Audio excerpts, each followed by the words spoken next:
unmute my mic. Oh, I heard let yourself speak. Okay, a little lip gloss. Changing the tone because this reading, this is, I don't know when I'll be posting this one, but I mean, like, it's supposed to like have a different time because I needed to share the other message. So if you're a part of that collective in this one, hell fucking yeah, welcome. I'm Izzy. I go by 8th House Mercury here, and Astremia on my other account where I do evolutionary astrology. It's one of my deepest passions. The best way you guys can support me as a creator is subscribing to my newsletter. It's called Letters from the 8th House. It's where I channel the upcoming transits straight to your inbox every Monday. Totally free, just a guide point touchstone for you guys for the week ahead, energetic forecast. So, whew, whew, the energy is so different. I'm so glad I got that other message out. I was like, what is going on, guys? Because this is very different energy. This, and I could even just tell by the way I'm speaking, the way I'm like embodying. I woke up in the middle of the night with Sebastian Ingrosso's newer song with Celine Dion. And I think it's a mix of one of her like older songs, I think. And it's a new day. I heard a new dawn, a new day, and I'm feeling feeling good. Okay, so the lyrics in this song just repeat over and over again, and it's she says, "Hush now, I see a light in the sky. Oh, it's almost blinding me. I can't believe I've been touched by an angel with love." And it repeats over and over. And so I'm like, "What? What's going on?" So I just want to inquire. I'm a little nosy, and like it was repeat over, over, over, over. I woke up and I was like, well, gotta write that down. Gotta add that to the channeling bank. Ooh, interesting. I noticed. So everything becomes a sign for me. And for those of you who have gotten private readings from me, this is normally the format that I do my private readings in, and everything becomes a sign for me. My mouse that I've had for like the last like 10 plus years, it has different settings for DPI gamers, you know what I mean? And I must have accidentally changed it. So it's like I literally heard like you're changing frequency, your speed, your pace, things are changing because this is the faster one. Yeah, oh yeah, she's all over the screen. Yeah. So there's something shifting, changing. I heard like a turn of a new leaf. What is this angel? Angel with love. I can't believe I've been touched by an angel with love. Oh, oh, oh, oh. Interesting. These are similar cards from the last reading. So I think maybe this is sort of the like maturation of that energy. So if you do feel called to watch that last one, it's a little confronting. So I know some people might not want to be interested or confronted, and whatever, that's on you. We start with the shaman, into nectar, into the judge, to the shapeshifter, and the mirror.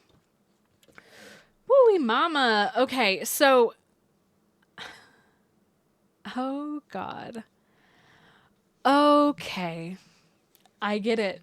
I get it now. Woo, I'm getting hot. This is somebody thinking about you. They literally are like, I've been touched by an angel with love. That is you.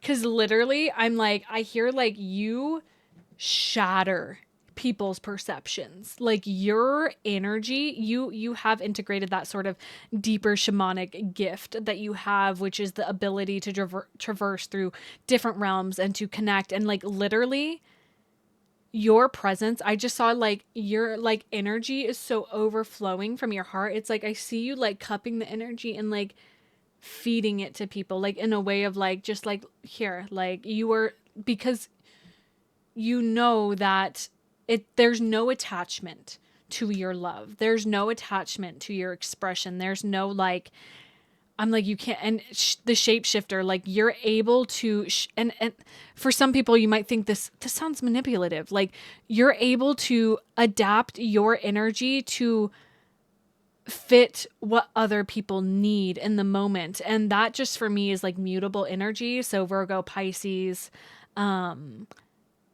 Gemini, Sagittarius energy, like this ability to just be so adaptable. The word dexterity has been coming in a lot for me. Like you are just so adaptable.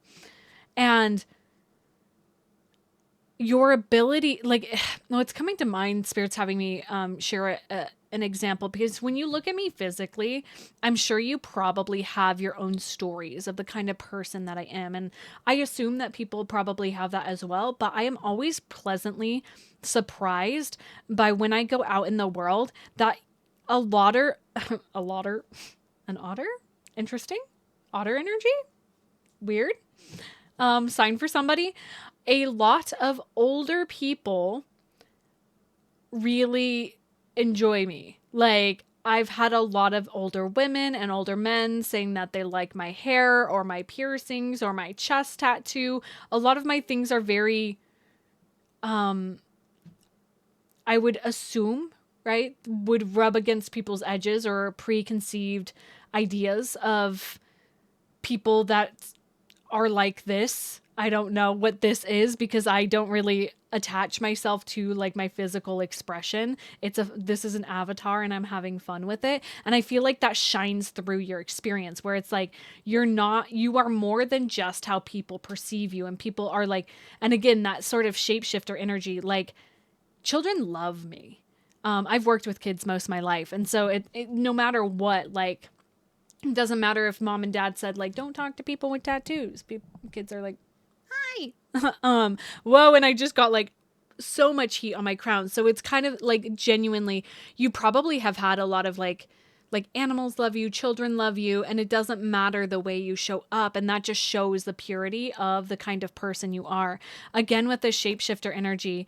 But again, let's tune back into this like frequency of this is somebody else I feel is feeling this. And we have the mirror where I feel like you are mirroring that highest potential within them, because you operate majority of the time from your highest potential. Tell me more about this energy. Yep, holy, you are a goddamn awakening for this person. We have the peacock's tail. This is all about like third eye illumination of like seeing beyond the veil, seeing things in like fractals and more color, more saturation, more tone and texture. And I'm thinking of a Cry Wolf song. He uses those words. Tone and saturation. Interesting. I think I might find that song. Hold on. All right, friends, if you're new here and you don't know this yet, Crywolf is my favorite artist. He's one of those people that has taken his shadow work and alchemized it into music. And this is from his album called Let Me Be Your Womb. And this song is Tenebrescence, Tenebrescence.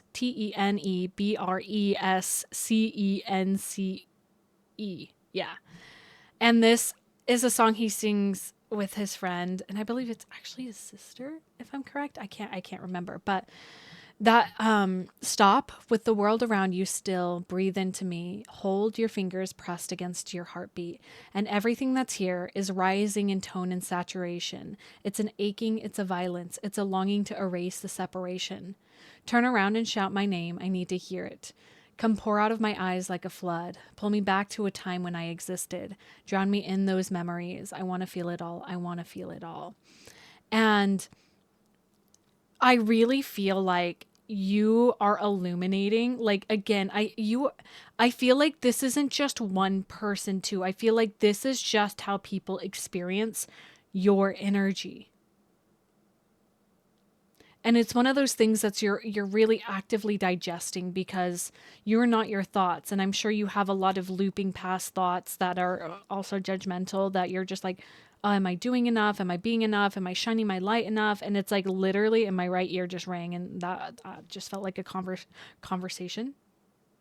Maybe a conversation's coming in. Mercury retrograde's coming up. I wrote about that on my Substack. Okay. My favorite part about this song, again, I feel you, I'll link it in the description. I feel you guys should listen, and even maybe listen to this whole album. I almost said womb because it's called Let Me Be Your Womb. My favorite part of the song is where it shifts in the tone, and it's just literally Emmeline saying, I don't want to be happy. I don't want to be good. I want to be real. And then it just like drops into this beautiful, like mind-blowing sound. And that, like, that is how you approach life. And most people are living facades until you come into their life and you're like, but you could be living in this spectrum of color. Now I'm thinking of The Giver. Oh my God. I have, whoa, whoa. That book and that film, if you haven't watched or read that book, oh my God. That for me, I'm like, I want to watch it. I'm going to watch it. I'm going to play him. I'm going to make people in my Discord watch it with me. Literally. Holy fuck. You guys are so amazing, and I feel like you don't see yourself. Holy fuck. Like, I genuinely... There's so much work that you've put in, and I feel like it's like really about to pay off for you in very unexpected ways, because it's kind of like, I feel like you've been down on, like, the kind of idea of being down on your luck, though, even though life maybe externally doesn't look perfect or isn't like, but your energy is so good. And it's real. It's not good. It's real. It's real and raw, and that you don't hold back when you're angry or sad, but you're actively transmuting it. You have such a powerful energetic hygiene. We have the red and white rose, and I'm going to show you these cards so you can see why I'm getting so emotional. Red and white rose, the void, sparks of light, and Uranus. And that's why, and it's so interesting because the winter card has stayed at the bottom this whole time I've been shuffling. Ooh, and right under that is the golden rose. Like, I feel like this winter has really been a chrysalis for you, has been you like just being still and seeing, and my eyes just drifted to my vision board, which has turned into a divination tool, and it just said seeing the unseen. Like, you are really seeing yourself, and I hope this reading, I feel like this reading is how other people see you. I'm probably going to title this reading that, because like, wow, you have been actively doing the inner alchemy, because the red and white rose speaks to this ability to merge life and spirit, because you understand that you are spirit in a body. You understand that and you live it, that you know you are deeply connected to source, but you are not going to neglect that you have to use the bathroom. Like, you're in a body. You're not detached from the living physical experience, because that is just as important. The body wisdom with the spiritual wisdom, you are living that. And then we have the void, sparks of light, again, and Uranus. Like, I really see that, like, you have taken the trust fall of the universe. Like, you have been saying, all right, I'm going to go for it. And again, if you're new here, a lot of my messaging does like come from lived experience, because that's the only experience that I have. And I do touch into source and collective experience. But what came to mind is the more pure form of, I was raised Mormon, just for context. And there's a song that says, lead me, guide me, walk beside me, help me find the way. And I'm not thinking of it in that religious context. And I feel some of you, if you were raised Mormon, you were like, woo, it might have brought some stuff up, but it's like literally you walking step in step with yourself, with spirit, with God. And just like, it's not to, you are like, you are living the way that Buddha, that Yeshua, that Mother Teresa, that like these very powerful beings are living. Like, you are literally living and breathing darkness and light. You are like the embodiment of the two of those things. And this Uranus card feels a little bit separate. Like, things are coming in at a rapid pace too, upgrades too. The void, and I'm hearing the void from the OA. Russian mafia. If you haven't seen the OA, it's time. Yeah, the Uranus and the Mars, I'm seeing the lightning there. Like, action is coming in. What is that about? I feel like I haven't really spoken to the void card and the sparks of light, and I'm going to name that before I jump into like this sort of shift and trajectory, because I hear like you just now trust the void. You're no longer afraid of your darkness or your depths or the void, because the void has been sort of that unknown territory, and now instead of being afraid of the unknown, you embrace it. I'm seeing like a light body and a void body like wrapping together. I'm really seeing like you feel that call. Oh my gosh, that is so funny. Somebody just commented on my video I posted, "Don't worry, Izzy, you're cool, and celebrations to you." That's hilarious. So like, again, like that doubt that could creep in with this like void energy, you feel that. Okay. Tell me about this shift, this change. I knew it. Aquarius energy. That's what that lightning. I was like, this the Aquarius season that happened, and the solar eclipse in Aquarius that happened on February 17th is a very significant moment for you, and it's going to paint the picture for the next 1.5 to 2 years of that nodal cycle. The nodes will be shifting signs July 26th into North Node in Aquarius, South Node in Leo, and it's very like you are now living that way. And we have Mars at the bottom here, like action. What action? Can we pry a little bit? We have midheaven, Earth, and new moon. I heard a new career cycle is coming in for you, and I feel like it has to do with you just being you. At the end of the day, with midheaven, and some of you, I felt like, I don't know if I'm really ready. I don't know if I'm ready. And I'm really seeing like the Luna moths here, right? Like I said, a chrysalis, a cocoon. Like you guys are, this is so beautiful.